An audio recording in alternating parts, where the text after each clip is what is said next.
Normally these two are always fighting, but we've got a rare moment of symbioticness going on. Good morning, guys. Welcome to another mood reading vlog where I read whatever I'm in the mood for, whatever comes into my library. As usual, I'm going to be starting with a tarot card prompt. This is the Find Your Magic Tarot. So let's see what one of our reads is going to be. Okay, so we got the Knight of Swords, and the prompt for this is pick a book that starts with a letter of the current month you're in. So that is S for September. So let's see what we've got. Okay, so I'm just going to give the first three S's I see, and then I will probably see which one's available or try them all if they're all available and then pick one. So we've got Sourdough by Robin Sloan, Sunbirth by Anne Yu, Saint Death's Daughter by C.S.E. Cooney. So one of those S books will be making it into my reading vlog. I have just started listening to Everything is Tuberculosis by John Green, which is on my September TBR. So that is being added to this reading vlog, and I'm going to go to the library to pick up some books. So we'll see what I collect. I'll probably read those as well. But that's everything, and I'll see you once I have an update.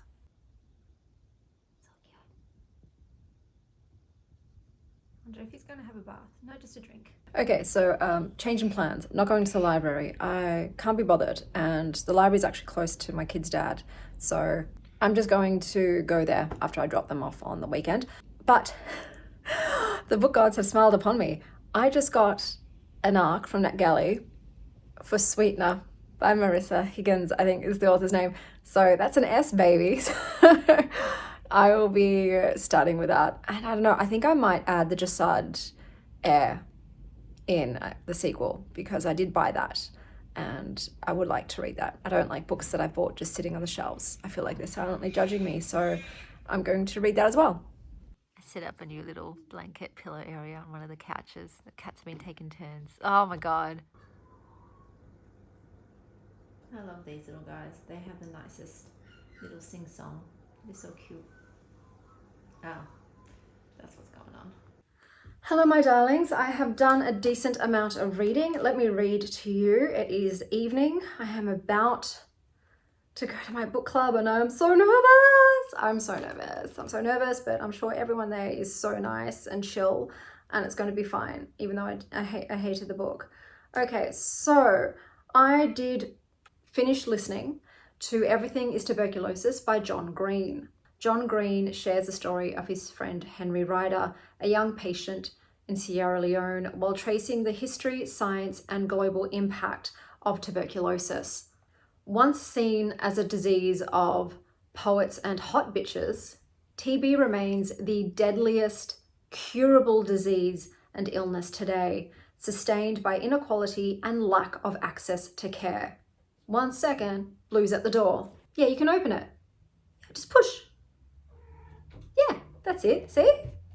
Green combines personal narrative with advocacy, urging a collective effort to finally end it. Hello, darling. This is part love letter to a friend, part indictment of global health injustice. He threads Henry's story through centuries of medical history, turning statistics into something deeply human.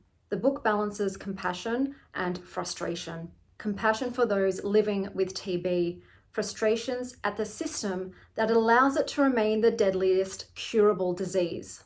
The disease is where the cure is not. The cure is where the disease is not. Green's voice is warm, accessible, and occasionally wry, making even dense science feel personal.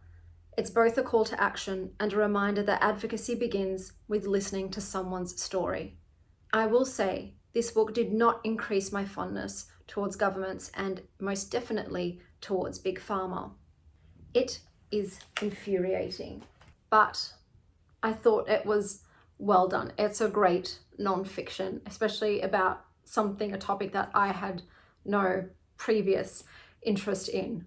I then picked up The Jasad Crown by Sarah Hashem. I say Jasad, but then in the audio book, title, they said jasad. I read this because I bought the book, but I thought I'd quickly listen to the audio just to get the authors and the name and the title of the book, and they said jasad. So I'm assuming that's what it is. So this was an Egyptian-inspired fantasy. This is the sequel. And in it, Sylvia's got 99 problems. And all of them involve overthrowing someone, outsmarting someone else, and not losing her mind to magical madness. Meanwhile, Aaron is torn between Daddy's orders, divine laws, and his mission to rescue the Queen, who may or may not set the world on fire. War is coming, secrets are spilling, and Sylvia's finally decided she's done surviving. She's here to win, even if it kills her or everyone else. I loved the first book. The first book is definitely enemies to lovers, like legit enemies to lovers, and it still had an interesting world and magic system. This one, however, it did let me down. So let's get into it. Overall, I thought it was okay. Okay, it's an okay read. This one included so many POVs, and we didn't need them. I'm sorry, but Sarah and Marek's chapters, totally unnecessary. Really unnecessary. They felt like filler. We only want Aaron and Sylvia, okay? We don't need anybody else. This book definitely needed more Aaron and Sylvia. This was meant to be slow burn. The lovers, just like, you barely call them lovers in the other book. That was just, it was just getting there. But they are separated for the majority of this book, which sucked because the best parts of the book were their interactions. Aaron is a fantastic character. Love him. Definitely morally grey. However, too, when they finally get together, it was fade to black. It was motherfucking fade to motherfucking black. And I sat there in shock for a second. I'm like, wait, we're getting a kiss? And then nothing? And then nothing? I know there'll be nothing. This is like romantasy. But the romantasy's off page. It's off page. It's off page. So yeah, that sucked. Like the chemistry in that, it was just like, wasn't explored. There could have been so much more done between the two of them. So more deliciousness. So much more. I just felt like, it didn't feel like the first book. I will also say, if you're going to pick up the duology, read them back to back, because the second one gives you no aid or assistance in picking back up where you left off. It expects you to know how to swim, throws you in the ocean, and is like, I assume you know how to swim. Oh, you're drowning? Well, you best learn quick. But yeah, this ended up being disappointing. There was also a character death in there that came sudden and out of nowhere, and you're not given enough time to process or grieve it, so it feels very emotionless. And it felt so unnecessary as well. Let's be real. It didn't really need to happen.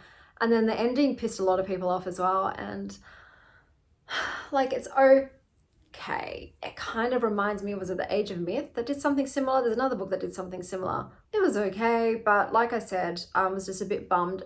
Aaron was the best character, and it needed more of him, and it needed more of him and Sylvia. Sylvia was a bit off in this one as well in terms of her character development. Didn't seem authentic. I don't know. And the world building and all that just became so confusing. I didn't get it. So it is finished. It was okay. I am not keeping the second. I will keep my book one, my special edition of the Jasad Air. Donate this one. So that's how that went. So yeah, that was yesterday. I have started listening to Sweetner by Marissa Higgins, which is an art from NetGalley. I love this cover. Love it. I'm going to talk about it tomorrow. I just want to see where it goes before I give a synopsis and my thoughts. But that will probably be finished tonight because I plan on listening to it in the Uber there and back, and I haven't got much to go. And then I also want to pick up The Poppy Fields by Nikki Ehrlich because that was on my TBR as well. I'm trying to tick off my TBR as fast as possible if the books are available. We'll see if we can get 10 for 10 this month. That would be fantastic. But yeah, that's everything thus far. And I will update you tomorrow on how the book club went. So I'll see you then. Future plans, no Ubers. So my stepdad's driving me in.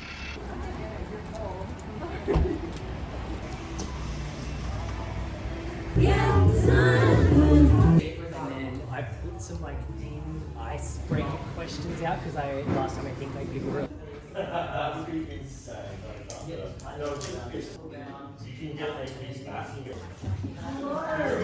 you all so much for coming, because without you things like this wouldn't be possible, and I think in such a digital age and feeling so disconnected, it can be so hard to find other people who are into like more nerdy interests and art and all these different things. So thank you so much. Normally these two are always fighting, but we've got a rare moment of symbioticness going on. Good morning, guys. I feel absolutely worse for wear today, but it was worth it. Grandpa's book club, so good. I had a really good time. I was so nervous going in, but everyone there was so lovely. I spent most of the night with Tess, Val, and Caitlin, and they were just gorgeous, gorgeous girls. And we all had a great time, and Charlie even did gluten-free options and platters, and so it was delicious. The space was lovely. It was the best book club I've ever been to. I absolutely want to keep going back. I'm excited, even though, yeah, it's in the evening and it's a bit of a trek, but it's worth it. So I had a really good time, and it made me so happy. It filled my cup. It was so nice to meet everyone. I didn't meet everyone. There's a lot of us, so we'll try obviously over time to get to know everybody, but the ladies I spent most of the evening with, wonderful, wonderful people. But I look forward to going again. Hopefully I can go again. So yeah, fantastic night. It worked out wonderfully. Except for the Uber thing. Yeah, no Ubers. It took 20 minutes for me to connect me with the driver, who was 20 minutes away. And after 10 minutes, he canceled my ride. And then it was trying to find another one. It said, oh, it's going to be another 15 minutes. And I'm like, what is going on? So thankfully my stepdad stepped in and drove me there. Otherwise I would have been so late. On the way home, no issue, got an Uber within a minute. But yeah, going there, everyone was far away and didn't want to take my ride. So I might have to, thankfully I allowed a 30-minute buffer. If not, I would have been late. So I allotted extra time. I was going to come early and then just hang in the downstairs bar until time to go upstairs. So luckily for that, I'll have to keep that in mind. I could try driving, but man, Colton is like hit and miss with parking, and I didn't want to stress myself out. Especially I don't want to drive my car right now while it's being held together by duct tape. So hopefully by the time the next one rolls around, I'll be cool. I did finish reading Sweetner. I'm going to put my glasses on so I can read my notes. So I listened to Sweetner, which I believe was the way to go, because going on Goodreads later, it turns out that this is one of those books that doesn't have punctuation, which, is something I can't do. I struggle with deciphering dialogue from the body. Okay, so Sweetner by Marissa Higgins, which still has one of the coolest covers ever, is a queer love triangle, or maybe a love pretzel. It features two ex-wives, both named Rebecca. One is a broke sugar mama, and the other is a newly sober scholar who needs her ex-wife to co-parent. And then enter Charlotte, an artsy chaos agent dating both of them, who loves to accessorize every rendezvous with a fake pregnancy belly.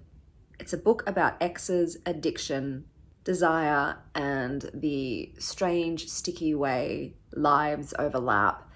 It's messy, y'all. None of these bitches are likable. Yes, they have a lot of trauma. Please check all the trigger warnings for this. And very sad backstories. But guys, therapy exists. Working on your shit is something you can do. I also feel like naming both of these wives Rebecca was hella confusing. Every single chapter where it said Rebecca, it would take me a minute to ascertain which Rebecca they were talking about. I don't see why they did that. I don't really understand the purpose of that, besides adding to the confusion and the clusterfuckness of this book.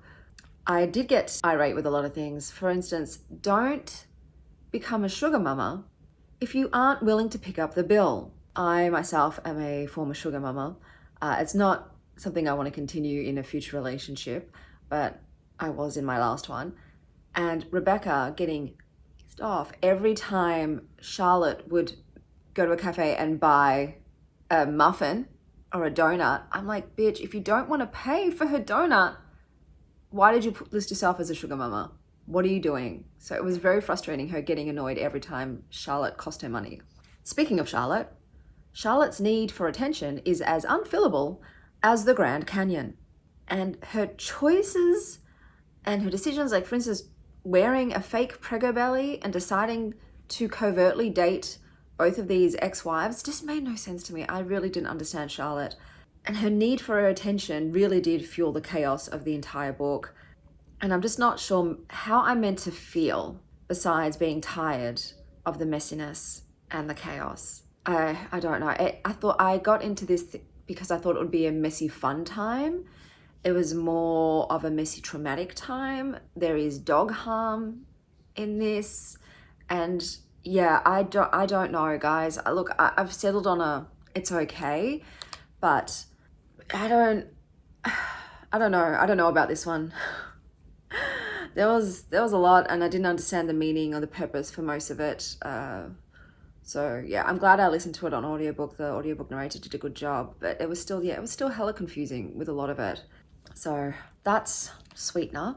I am now going on to The Poppy Fields by Nikki Ehrlich. I read The Measure, which was their previous book. I loved the idea of it, the fascination. It was about everybody woke up one morning to find a box of string, and that string the length of it equated to how much time they have on the planet. So some people had short strings and were going to die early, and some had long strings. And it was a very interesting premise. The execution was a bit lacking, so I think I ended up like on a 3.5 for that one.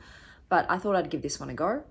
Supposedly it's about a ragtag crew of humans and a emotionally supportive doggy, and they head to this clinic in the desert that essentially promises to cure your grief, take away your trauma by letting you take the world's longest nap.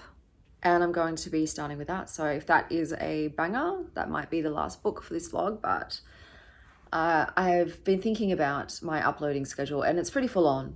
I upload at least 2 videos a week, sometimes 3, and it takes a lot of work. And as you know, I have a full-time job. I have kids. I'm really at the moment filled with creative energy for creating decks. I create Oracle and Tarot decks in my spare time, and I've got multiple ideas, and I want to kind of like make them all simultaneously or just back to back. So I want to spend more time on that. That takes a lot of time, creating decks. So yeah, posting more is not, doesn't seem to be benefiting the channel, which is still not really a care of mine. But it's also not benefiting me in terms of the amount of time that I'm investing. So I just don't have the time. If this was a full-time job, sure babes, but it's not. So I think what I'm going to do is I'm going to keep my 4 themed vlogs, so get real weird with it. It's the vibe, Reddit Rex, and short books. And then I'm probably only going to do 2 mood reading vlogs, because these are also mega long.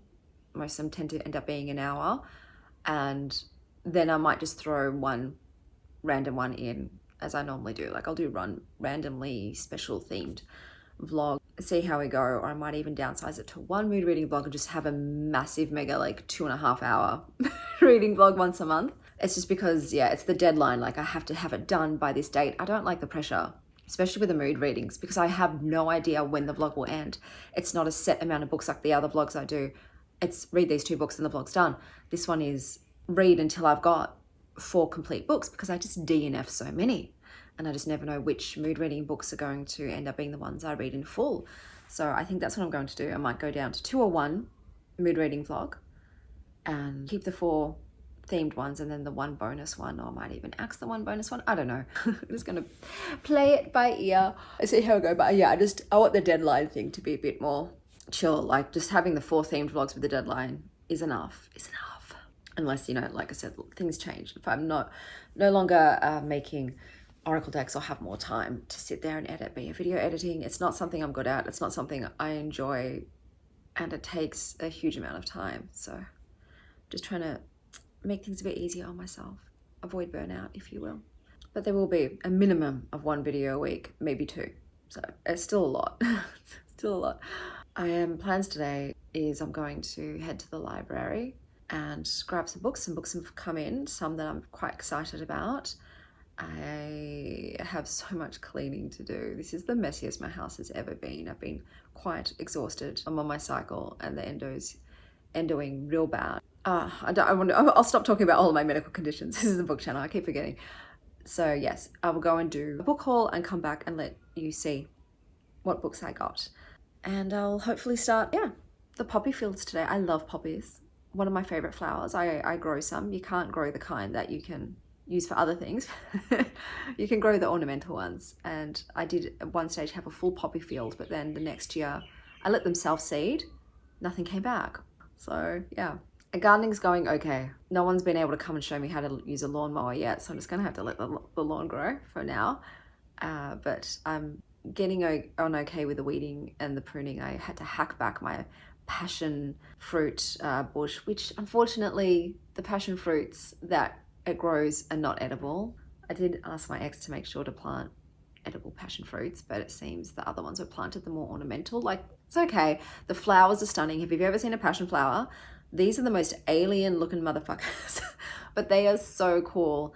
And I grew it too on my balustrade because I wanted it to cover all of my deck because I do like to sunbathe nude, and I don't want my neighbors to like look over the fence and get a hustler style image of myself.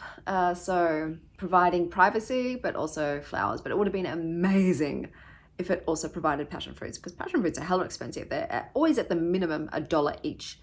You know, and I thought, oh my God, could you imagine all the passion fruits I could grow, and then I could just have them every day? But nope, not edible. Like, they grow the fruits, but then you cut them open and it's all seed and doesn't taste good. But yeah, I've had so many birdies lately too. There's a rosella. That rosella is coming every day, just a solo by themselves. But yeah, the magpies, the ravens, and what are they called? It's a little dude with a waggy tail. He's a nectar eater. Wattlebird, I think. They're coming every day for some sunflower seeds, some fruit, because I'm trying to get them to not eat the fruit that I'm actually growing in my backyard. I'm like, here, you can have these ones and leave my organic homegrown to me, thank you. And so far it is working. So I'm waffling because of it. When I'm exhausted, I talk so much and my brain doesn't work. So I'll see you guys later.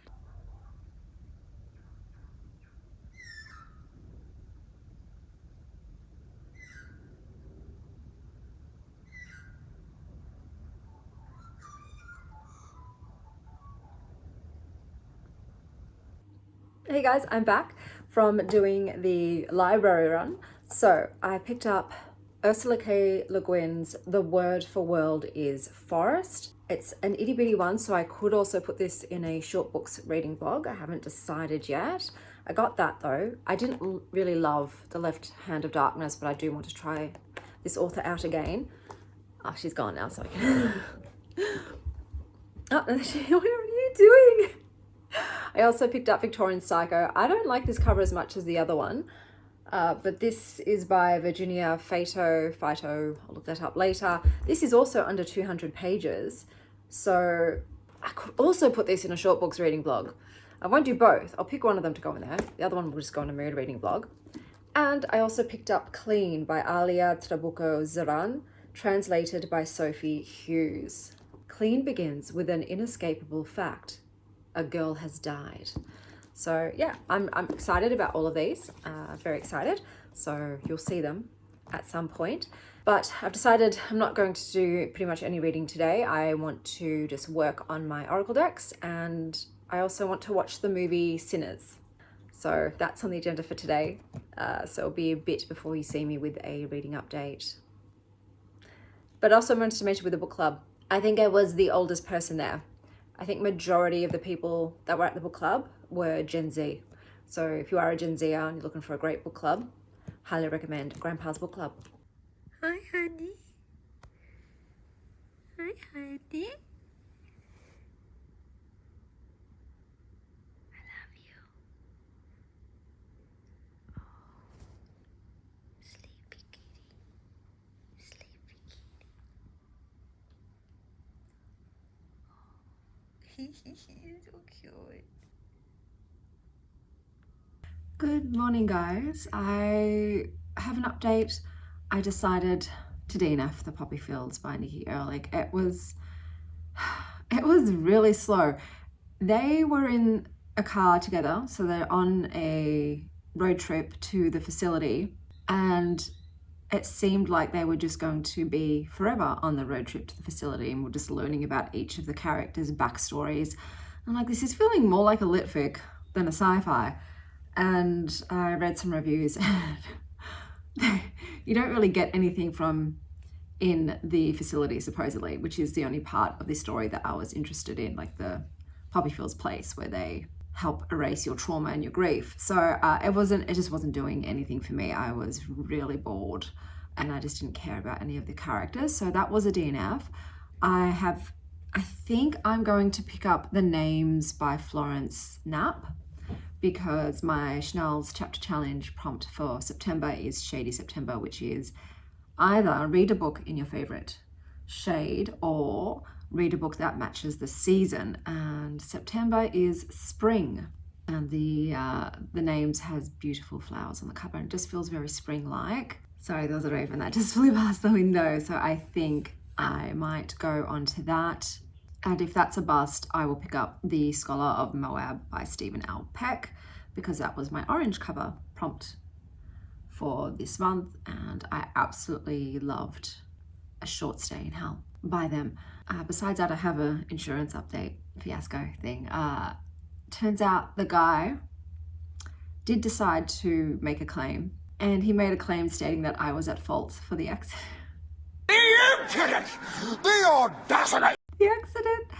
When my insurance company called to tell me that, I started laughing. I was like, how exactly was I to blame? And supposedly he stated that I slammed my brakes on the freeway for no reason. Like, sure, Jan, I am kicking myself now though for not having taken footage of the traffic situation. I only took footage of my car and him in his car, but if I had taken photos of the freeway bumper to bumper, his claims would be immediately dismissed. I'm pretty sure they're going to see through his BS and claim that he is at fault, which he was, because that is the truth. So I just had to write an incident report. But yeah, I am, from now on, if I ever get an accident, to take pictures of the scene and the traffic situation, because that could come in handy. And I wish I had a rear dash cam, because I bet you this bitch was on his phone and that's why he didn't stop and he slammed into me. I bet you he was not looking at the road. But I only have a front dash cam and the footage is already deleted. So it's been almost a month and now he's finally responded, and unfortunately my car overrides the footage every 2 weeks. I should have straight away gotten it, but I didn't see how it would be applicable.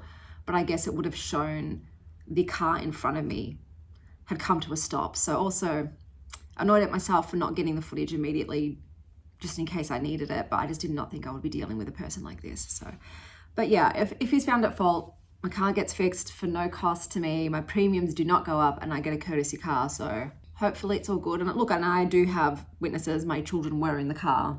So that's also on my side. They can attest to the fact that, yeah, all the cars around us had stopped, and that's why we stopped before the guy smashed into us. So yeah, the downside of that is I was just about to fix my car because the month had almost lapsed and I would be allowed to fix my car myself, obviously paying for it. But now I have to wait for all this stuff. But it's okay. At the end of it, my car will be completely fixed and I can put this behind me. And I'll update you guys with my next read. I realized I forgot to update you about Sinners. I'm giving it probably a 3.5. It's a good vampire movie. There were some plot holes. There were a lot of questions that I had at the end. There was a lot of singing. I love you, Nova. Good morning, lovelies. So I have started The Names by Florence Knapp. What if choosing your baby's name were less about cute monograms and more about accidentally altering the entire course of their destiny? This book is essentially a high-stakes baby name Russian roulette. She's so cute, man.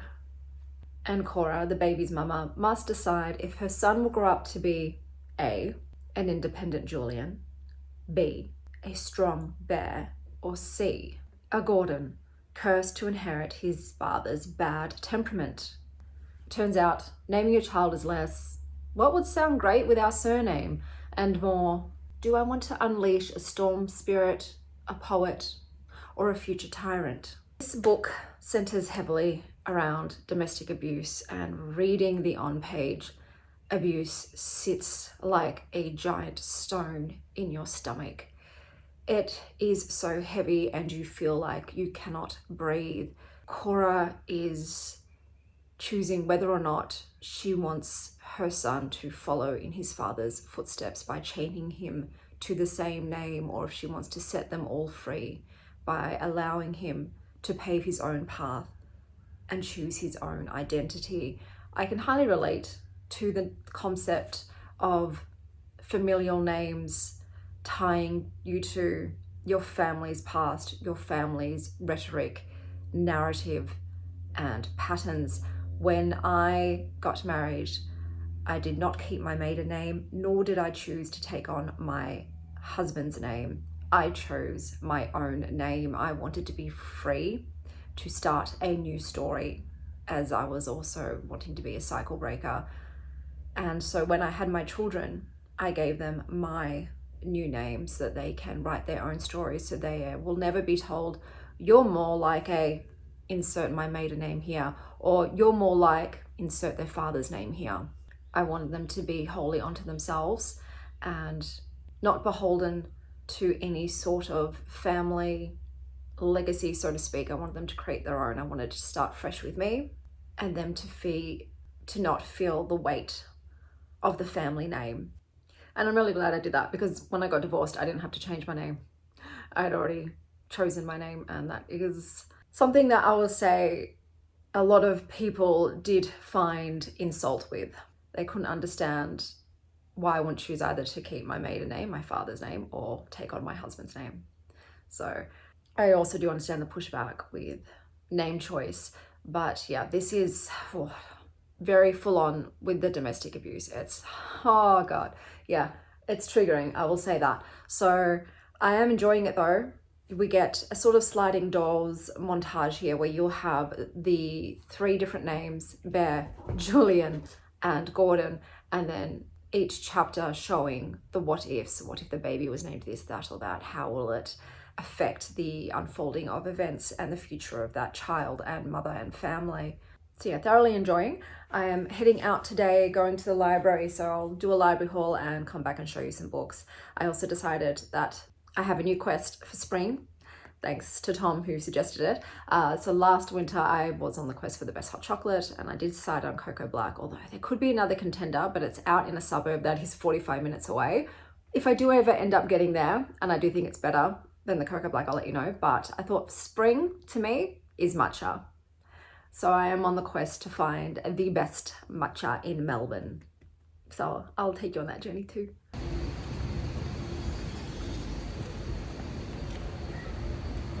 Okay, I'm back and I've got a big haul, so let's go. So I've got Strays and Waifs by Mandy Hager, a Chasing Ghosts mystery. It's a sci-fi, I think. No idea what it's about, but it's brand spanking new. I've got 2 books for themed blogs, so I'm not going to show you those. Oh, and I have decided, since I'm only doing 2 mood reading blogs a month now, I am going to do a minimum of 5 books for the mood reading vlog. So another book I'm going to get to in this vlog is The Raven Scholar by Antonia Hodgson, and it's a big boy. What is this, 650 pages? So I'm looking forward to this one. This is on my TBR for this month and one of my anticipated reads. Oh, Overgrowth, I've already read that. I'll have to return that one. Oh, and Endling as well. I didn't check, I just grabbed them all. I love this cover though, little lefty. I got this. So this is Love in the Big City by Sung Young Park, and it's translated by Anton Her, who I've read a book of theirs, and this was on the 2022 International Booker Prize, and this is for the Last Grandpa's Book Club. So this is the next pick. It's a Korean queer fiction, so that's for that. Okay, it's not as big as haul because I couldn't show you 2, and 2 of them were old ones. So yeah, that is everything. I will update you guys once I've read something. I'm going to my kids' school today. They're doing a book week parade and Indy is dressing up as Rainbow. I offered to buy her a rainbow wig. She's like, there's no way I'm wearing a rainbow wig. And I'm like, yeah, I get it. So that's everything. I'll see you guys once I have probably finished the names. Munchkin. Hey. Hey.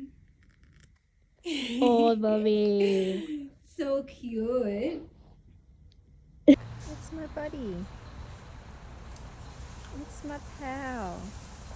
Why is he so shaky? So cute. So cute. Hello guys, I have some updates for you. I'm going to start with the DNFs. So I did end up DNFing the names by Florence Knapp. I just felt battered by the unrelenting domestic abuse. It was causing me way too much anxiety and I didn't want to feel that way. And like I said, it was unrelenting. So I did DNF that one. I then picked up The Scholar of Moab by Stephen L. Peck. Unfortunately, either my ebook is corrupted or my Kobo, which you know I have dropped countless times onto the concrete, is glitching too much. But every time I open this particular ebook, it freezes.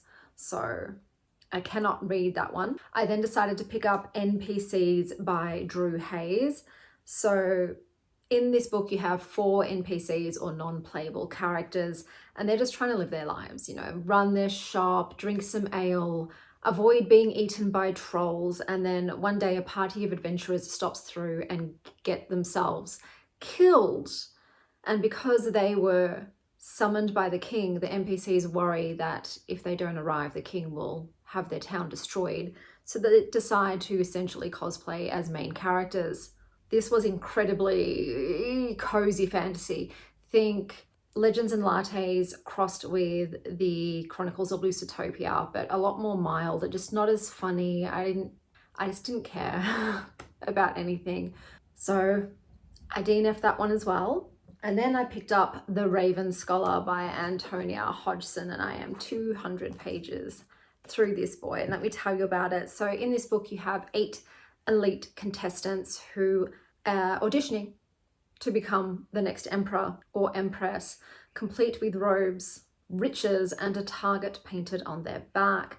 Each one comes from a different house. So we've got 8 animal houses. You have tiger, bear, raven, monkey, hound, ox, fox, and dragon. Normally, the dragons withdraw from the competition, but this year they've sent a contender. And then enter Nima Kra, who is the Empire's sharpest, quirkiest investigator. And she's suddenly been stuck with the gig of solving a murder mid-Game of Thrones, of which she is the top suspect. She's also thrust into the games as one of the contenders. If she wins, she might accidentally end up with the throne. If she fails, she's toast. And the Empire might be too. As you can probably tell by the fact that I have read 200 pages, I am really enjoying this book. It started out with a different female character, and I was a bit confused because her name was not the one that's on the back. And I thought, well, who's this lady? Because she's feeling like a main character and I like her. And then she's betrayed by her brother. And you guys know how I feel about dickhead brothers in fantasy, but this guy, what's his name again? Ruko is a fucking cunt, and he takes the cake. Now, unless more information comes to light about why he did what he did or what happened after he did what he did is completely unforgivable. I know that I'm a preacher of loving your children unconditionally. That's a parent's job. But if I was this little bitch's mother... You're dead to me, boy. Dead to me. But then we fast forward 8 years into the future, and Nima is our main protagonist.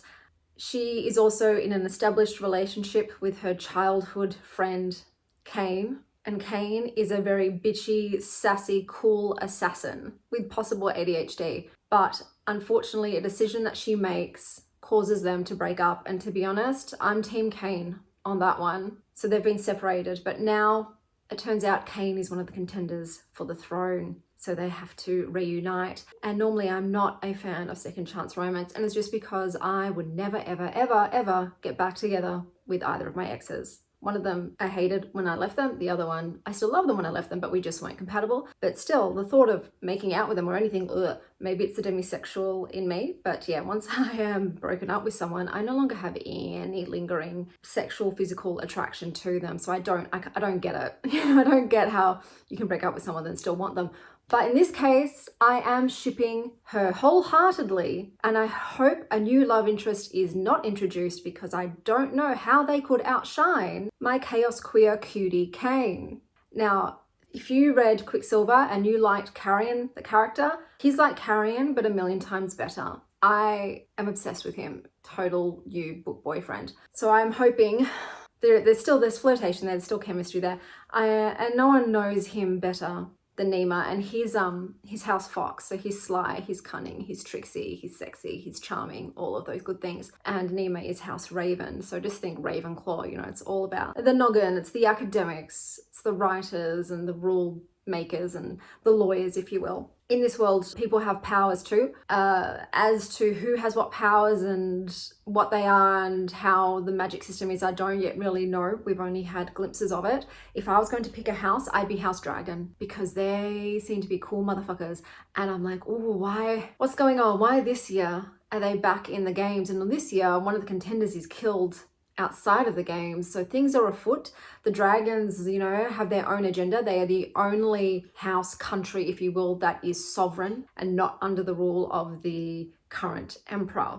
That's my sick kid. Indy is sick right now. And besides that, I do love the fact that Nima is in her 30s, but because this is sort of taking place in a game contestant environment, and that element does feel YA because that's normally what we see in YA books. This book sort of feels in between YA and adult, even though we do have adult protagonists, because what they're doing is normally associated with YA. It just feels like it's a bit in between the two. Nima also has a very cute chameleon named Pink Pink because pink is their favorite color to turn into. So I'm excited to see more of them. But so far, I am thoroughly enjoying it. It's just a fun fantasy. It's pretty easy to get into. Like I said, I'm obsessed with Kane, and Nima is growing on me at the moment. Like, she has been quite scared, and it's reasonable. She seems like a very real person, not your typical badass, fiery killer protagonist. Like, she's very aware of her limitation, that she's been a bookworm most of her life. And even though Kane did teach her some self-defense while they were wrestling in the bedroom, she's not up to par with the rest of the contestants.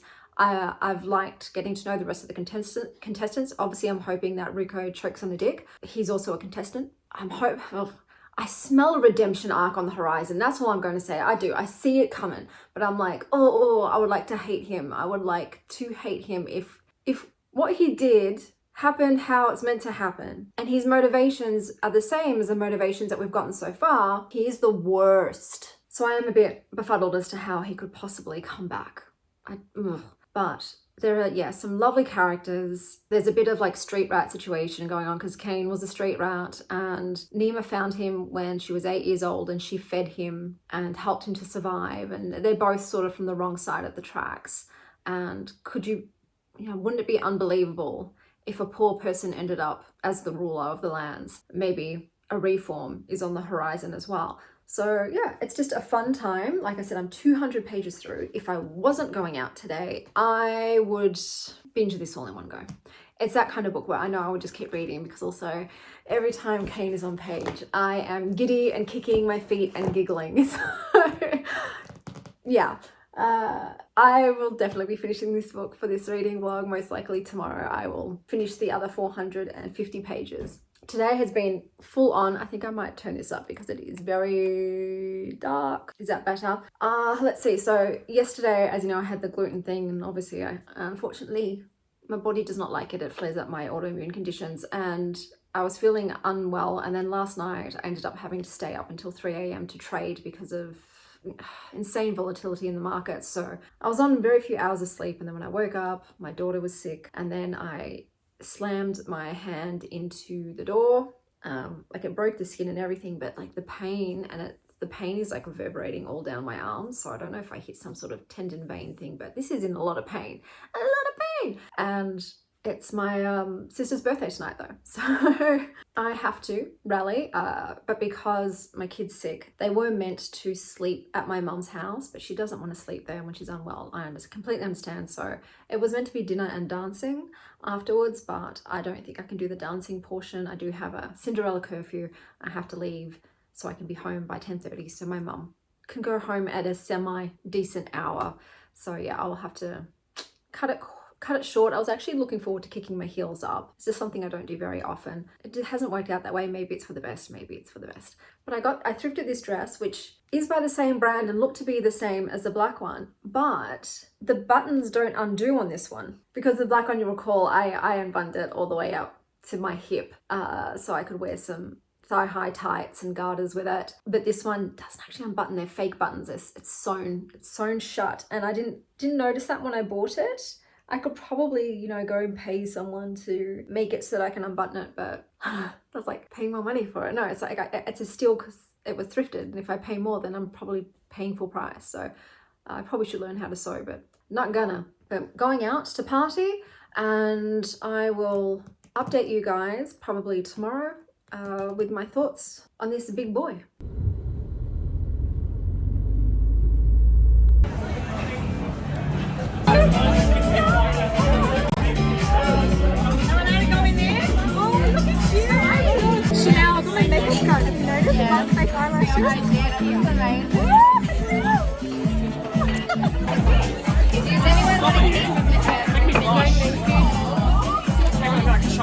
Anyway, so pork Thursday kingfish sashimi with a green numpkin here. And then other just coming out of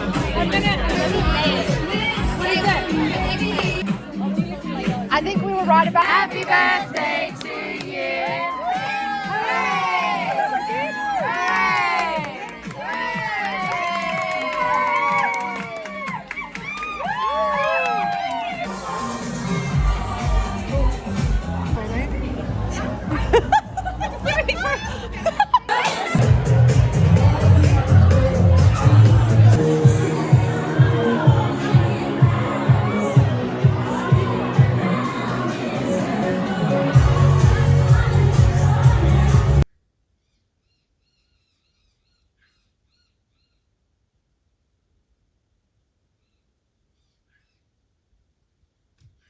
Oh, there we go.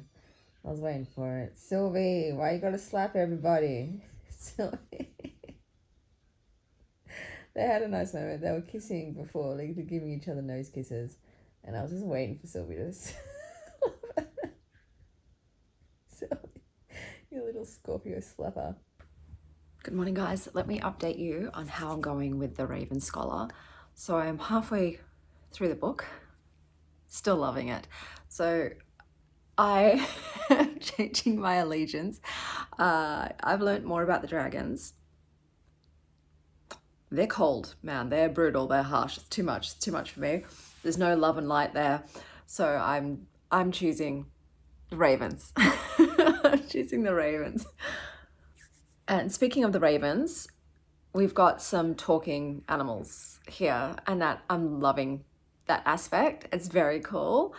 I don't want to say too much because I don't want to spoil anything, but yeah, there's, like I said, little hints of the different magic coming through. I still don't know how it all works and who's got what magic, but Nima is growing on me. She's becoming a bit more confident, which is good. I think that Kane and her are going to get back together.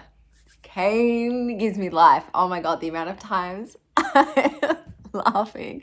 There was a scene where they were fighting with someone and he says like, look Nima, there's so many books. And he's like throwing the books at their assailant. It was just, I don't know. It was just really funny. I will say I am also intrigued by Yasila. Yasila is a bad bitch. So Yasila is the mother of the characters at the start of the book. So the daughter who something tragic happened to because her twin brother chose it. So his name is Ruko. He's the cunt.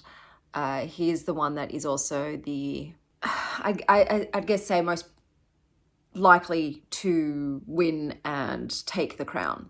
He's the hardest contender to beat, and he seems to be incredibly ruthless. and without a soul, pretty much. And I wasn't wrong in saying that if I was his mother, if he had done to my daughter what he had done, I would say that he's dead to me. And Yasila is taking that a step further, possibly. She might be trying to literally kill him. So, which valid, because that's what makes it worse, is not only was he Yana's brother, he was her twin, and he chose what he chose for her, so he could just be a contender for the throne. And like I said, unless something else comes to light, his act is not redeemable. And I don't think something else is going to come to light.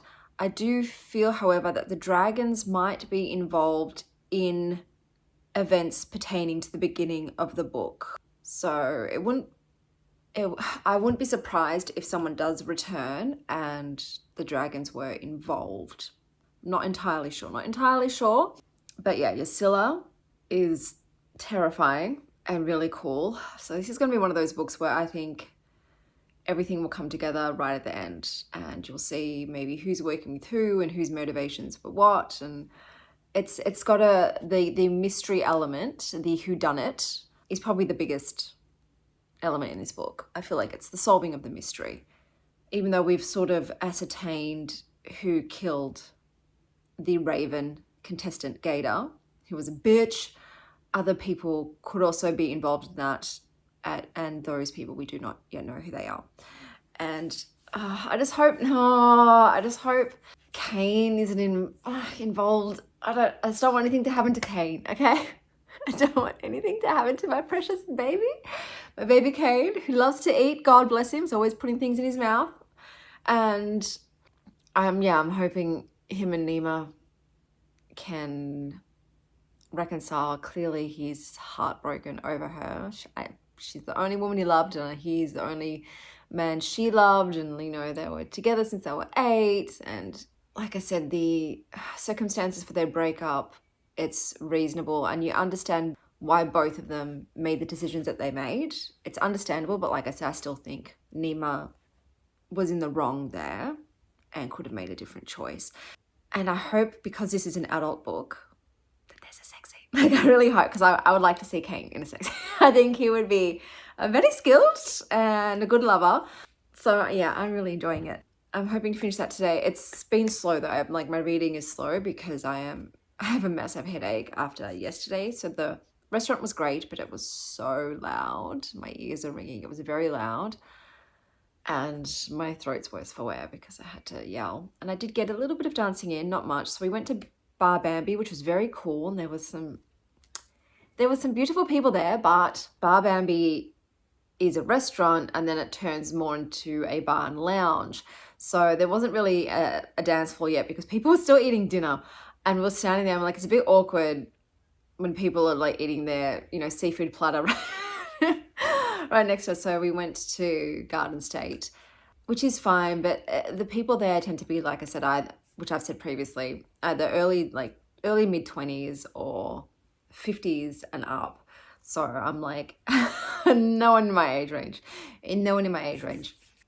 But we had a bit of a dance there, and some man came up and told me, "You won't want to be drinking any red wine tonight in that white dress." No, I shall not. I think he was trying to, start a conversation going, but I wasn't interested in him. So yeah, my sister looked absolutely beautiful. She looked absolutely gorgeous, stunning. I haven't heard from her yet, so I'm assuming she's still asleep. She's still sleeping, because I want to know how the rest of her evening went after I left. Were there any suitors, any dancing, what happened? But yeah, I wouldn't mind going back to Bar Bambi in the future for a dance, but it seems like we went in there at 10 and people were still eating, so I have a feeling that's the kind of place that won't actually turn into a proper bar dance floor until probably 11 at night. So yeah, that would be a very late evening. I'd have to have someone watching the kids, but I'm exhausted. I'm wrecked. Indy's with her dad. V's not going to her dad's at this point in time, so I might drop her off at my mum's this evening, just so I can have a morning off, I'd have to get up and do the school run. Oh man, I really hate doing the school runs. You have to get up so early and you have to, it's like I'm back in school again, you know, and you're getting up in the morning and it's winter and it's cold and it's freezing, but I'm making the lunches and I'm getting everybody ready and I'm doing the drop-offs. So yeah, it's nice to have just one morning where I can not have to get up and make someone breakfast and do all that. I can stay in bed. I can be lazy until the market opens. But luckily the market doesn't open until like 9:45. So that is the latest I ever get to sleep in anymore. Well, not sleep in because I'm not asleep. My body will wake up at the same time every day, which is 6:30 in the morning, regardless of what's going on. But I get to stay in bed. Yeah, that's all I have to update you on. And I'm going to probably, hopefully, I really want to finish it today. So I will update you on that tomorrow, and then I'll pick another book because I want 5 at least for these vlogs now.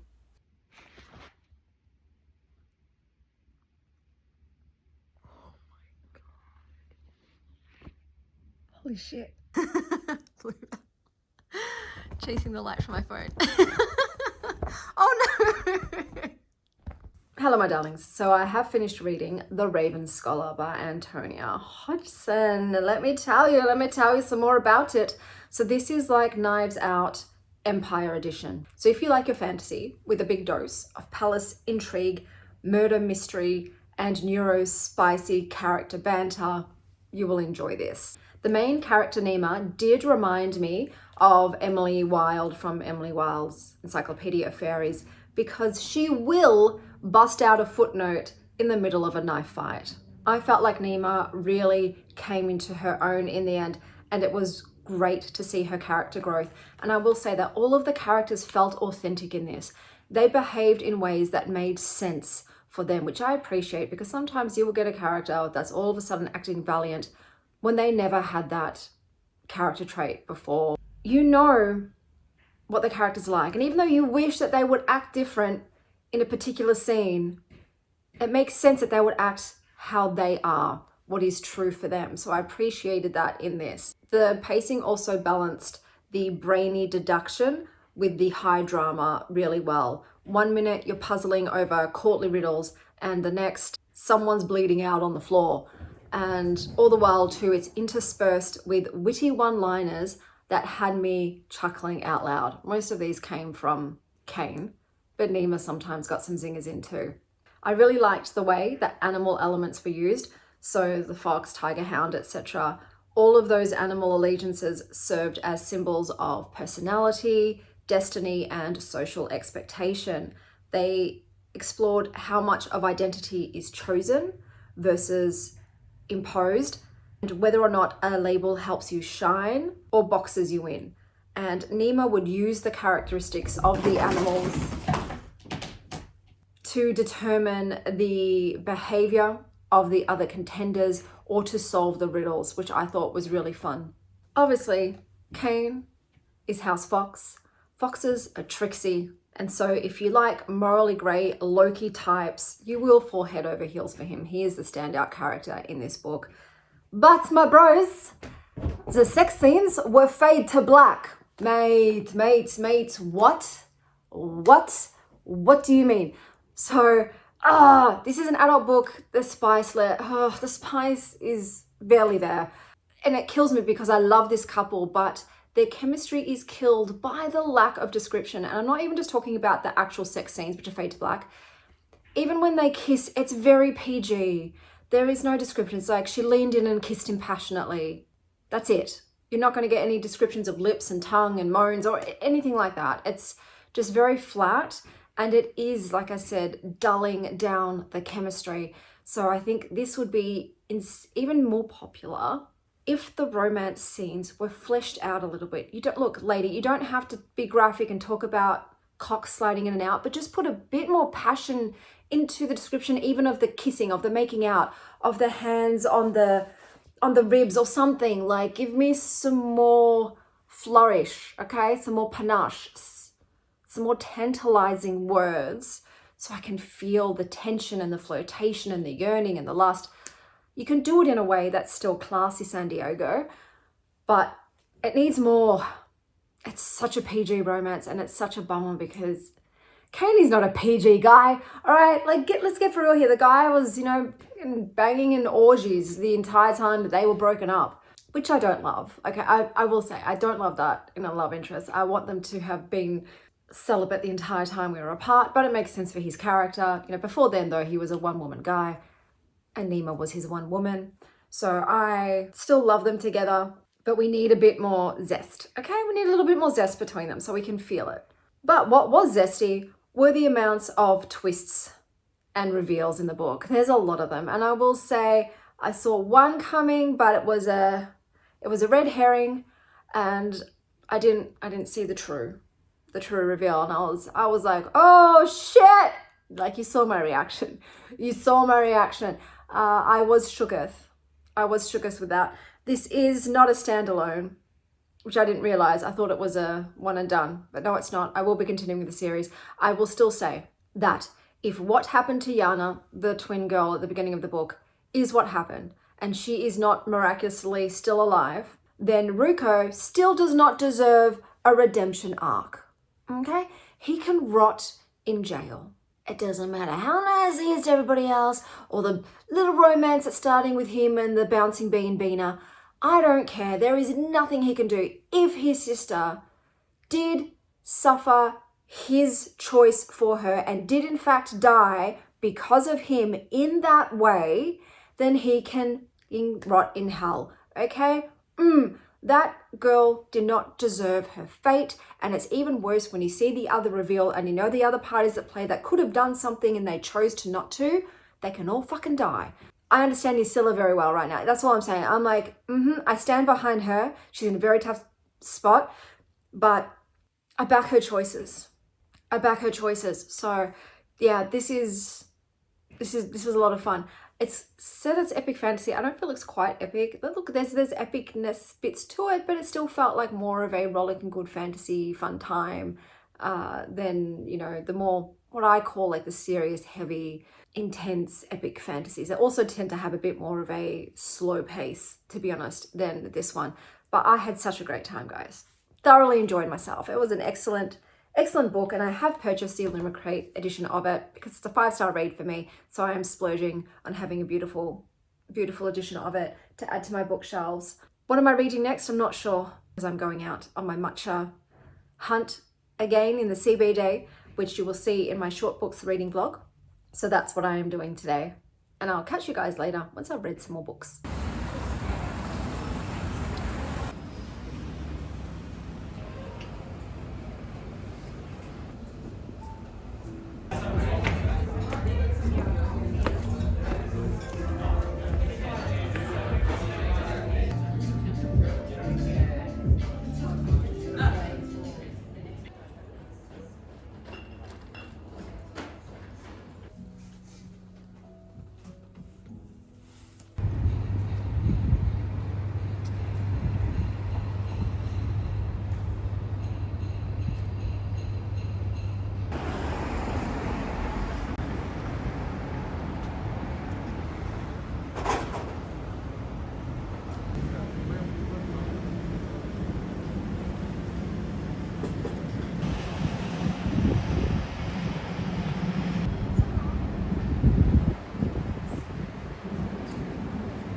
Okay, I am back. Good news and not so great news. So the good news is I found a new winning matcha. So I got the matcha miso from Bali Bola, and that's a 9.5 out of 10. I had so many matchas though that I am currently crushing. And I also had a POTS episode, so I can't hear very well. That's Bluebell trying to jump on the table every time. You gonna do it? You gonna do it? No. Hello. Come say hello to everybody. Come say hello. Beautiful girl. So yes, good news, new matcha taking the lead. But what happened today? I went into, actually no, that's probably not a good idea to have a cat butt in the video. I went into Dimmicks, which is a massive bookstore in the CBD. And when I was looking in the fantasy aisle, this really handsome man came and stood next to me, and I looked at him and I smiled and he smiled, and we were browsing the books shoulder to shoulder, and I was thinking, I hope he says something. But then he walked off and I'm like, oh well. And I walked around and then I was in the sci-fi aisle and he came down and stood next to me again. So I looked at him, smiled again, and you know, we're standing there for a couple of minutes and I was just like, oh, I really hope he says something no. And I was like, oh, okay, he's obviously not interested. And then walking around, and we ended up crossing paths again. I was like, man, does he not think I'm cute? Like, come on, you know? So I looked at him again, he looked and he walked past. So I thought, oh, like I said, he might have a partner or he just might not find me attractive. I'm not everyone's cup of tea. So he left and I was a bit bummed, you know, because I thought he was cute. And I went to go to lunch, and while I was sitting at lunch, I was looking through my videos that I'd taken, and while I was going down the escalator, it turns out he was in the video. And I was just thinking, it would have been the best meet cute. Like, can you imagine? How did you meet your husband, Chanel? Well, we kept bumping into each other in the bookstore. So I thought, Chanel, you should have said something. The third time, I could have said, fancy meeting you here, or third time's the charm. Something just to open the dialogue, because I thought to myself, what if he was interested, but he didn't want to harass me by talking to me, so to speak. I know that that's the thing now, that a lot of men I've spoken to have said that they won't start the conversation with women. They wait for the woman to signal her interest by talking. So it's like, I thought I was doing enough by looking at him, getting eye contact, smiling, you know, not moving away when he came to stand next to me. But then I was left with the regret of what could have been if I had been brave enough to speak, to start the conversation. Because with women, I do shoot my shot. Every time I see a really beautiful woman, I will stop and compliment her and flirt.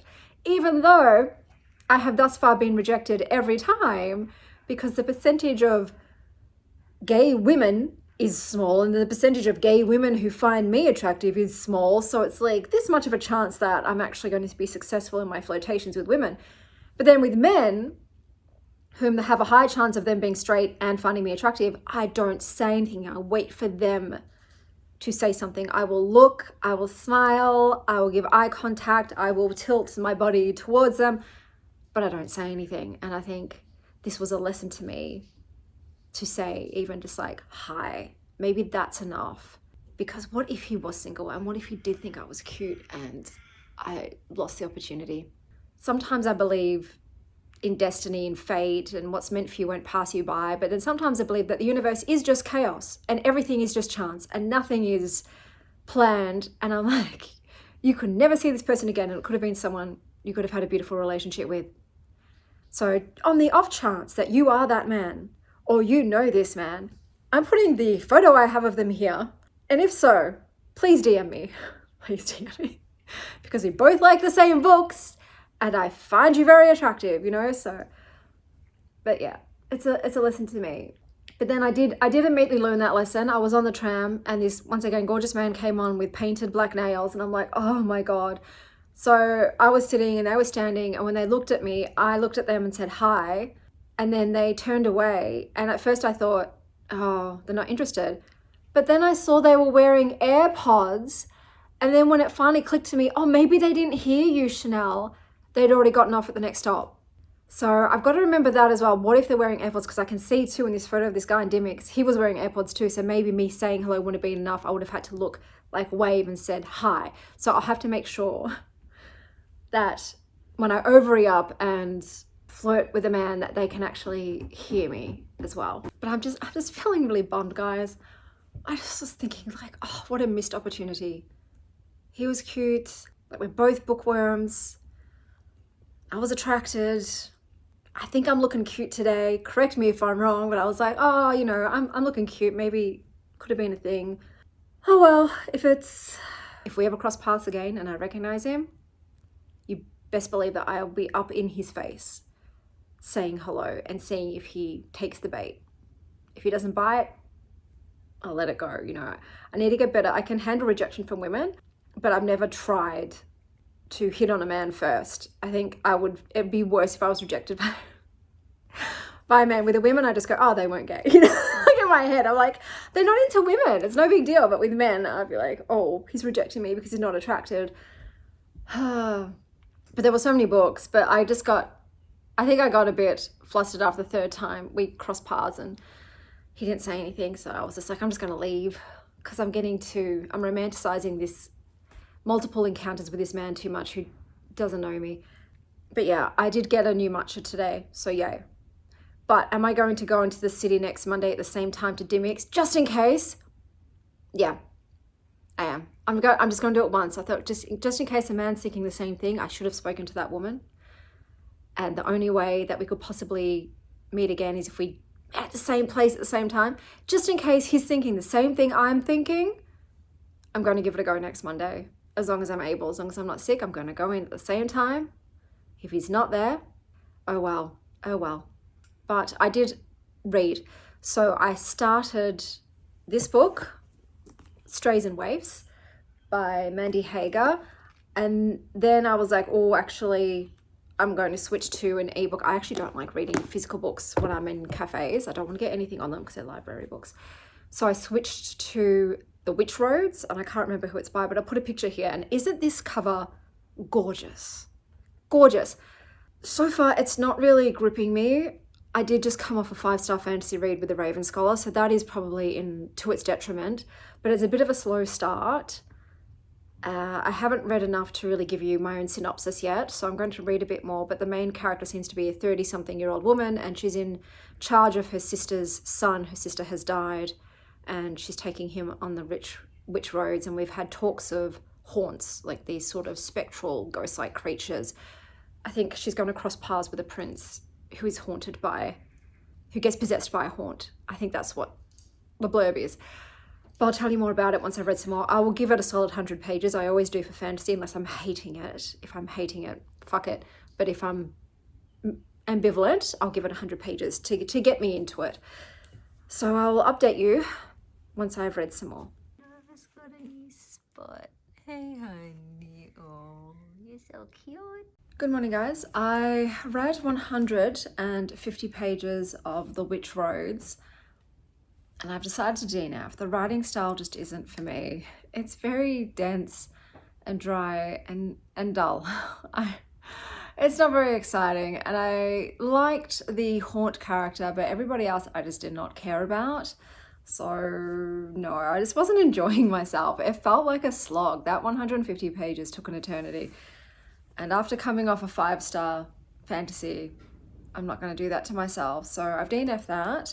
I think I'm going to go on to Strays and Waifs by Mandy Hager.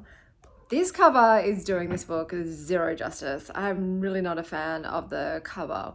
But I believe this is about a sci-fi author who one night during a storm went out to try and find a cat that was crying in the rain. And while she was searching for the cat, a landslide destroyed her entire cottage. So all of her work was gone, everything she owns, and she ends up moving in with her publisher's elderly psychic aunt, and I think some murders start happening. So it's less reduce, reuse, recycle, and more run for your life, possibly. So we'll see how it goes. I've only read 20 pages, but it was very easy to get into, and I will update you once I've read a bit more. So we'll see how it goes. At the moment, I'm intrigued, but yes, as we all know, I'm actually decided that I'm looking for 4-star plus books in my mood reading vlogs from now on. I know I was settling for 3.5-star books, but yeah, I don't know. I don't see the point. There's, like I said, so many books out there. I'm not really loving it, then I'm not the right reader for it, and I should go on to something else that I am the right reader for. So I'm going to be even harsher with my DNFs in my mood reading vlogs from now on. So yeah, it's got to give me 4-star feels at least, otherwise another one bites the dust. But this will be next on the agenda. Today I'm just going and running errands. I've got to post some things and do some grocery shopping, and I'm going to take myself out for lunch. I'm feeling a bit, I don't know, under the weather, a bit weird. Maybe it was the 4 matchas I had yesterday. That could be to blame. That was definitely overload. I think I've got to cap it at 3 per day max. 4 was a bit much, but I will definitely try out a matcha today because I'm going to a Japanese restaurant, so I'm sure they'll have matcha. But yeah, I might go to the library too and do a library haul.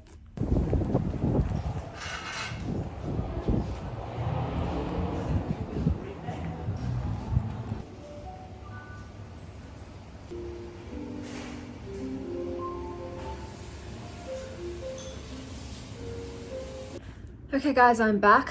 It rained. It rained. So I have like super wet hair. My dress is partially dried, but it's all right. Let's just do it. So the matcha was nice. That was an 8 out of 10.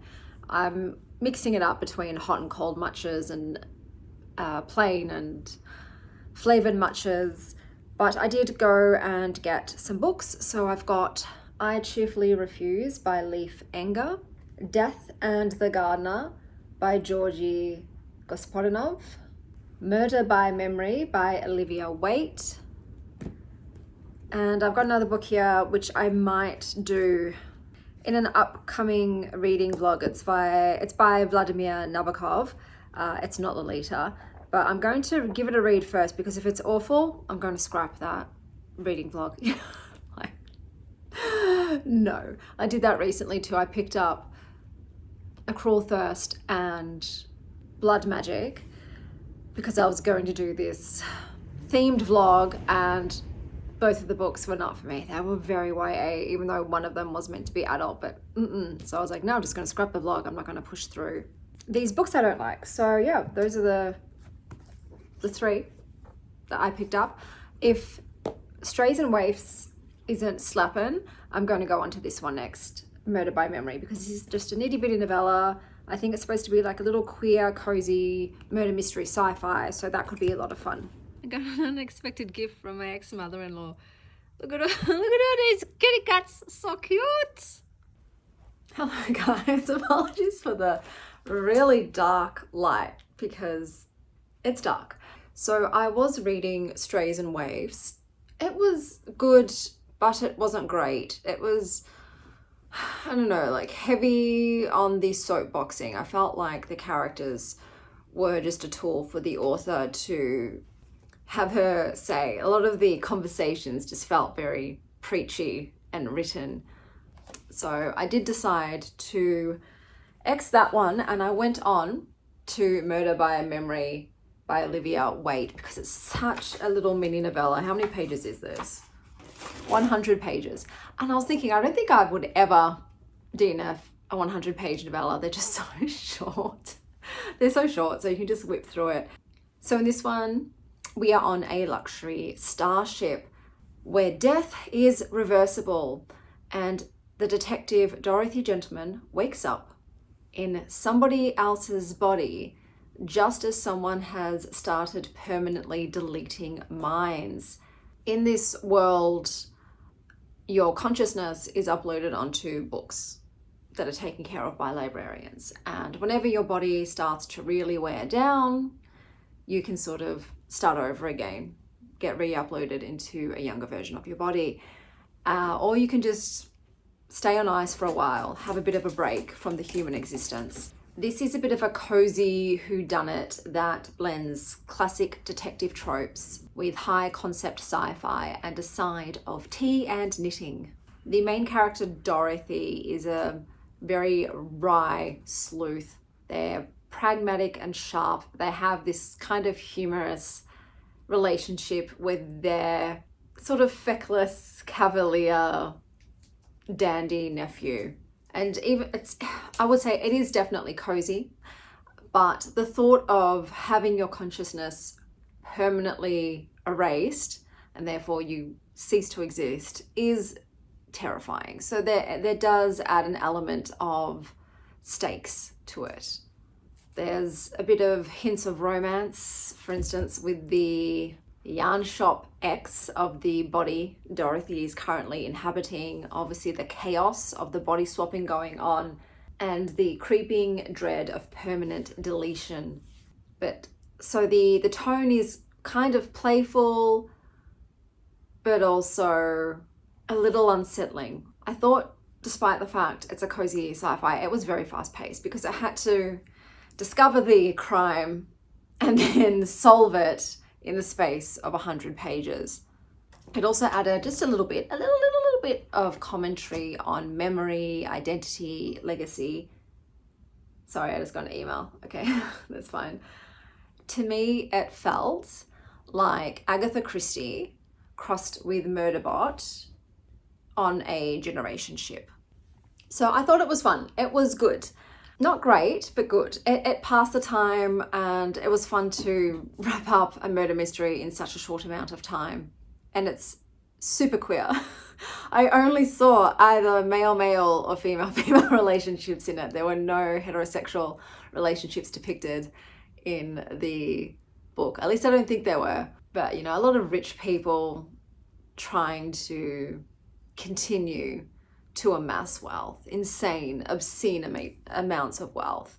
And it's interesting to, if we'd known a bit more of who gets to be one of these book consciousness folk, like who gets to have their identity stored on a tablet, if you will, free to re-upload at any time, and it turns out into anybody pretty much.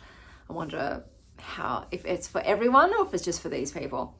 But yeah, not a bad little way to end the vlog. That way I can go on and start the second mood reading vlog for the month. So let me sum up all the books that I read in order from least enjoyed to most enjoyed. So there was Sweetner by Marissa Higgins, Ex-Wives, Fake Babies, Real Drama, The Jasad Crown by Sarah Hashem, We're All Here for Aaron, let's be real, Murder by Memory by Olivia Waite, A Detective on a Starship Must Solve the First Murder That Can't Be Control-Z'd, Everything is Tuberculosis by John Green, Friendship, Tuberculosis, History, and Global Health Advocacy. And my favourite read and 5-star read for this reading vlog was The Raven Scholar by Antonia Hodgson, a murder mystery wrapped in a cutthroat contest for the throne, where a reluctant scholar needs to outwit warriors to save both the empire and herself.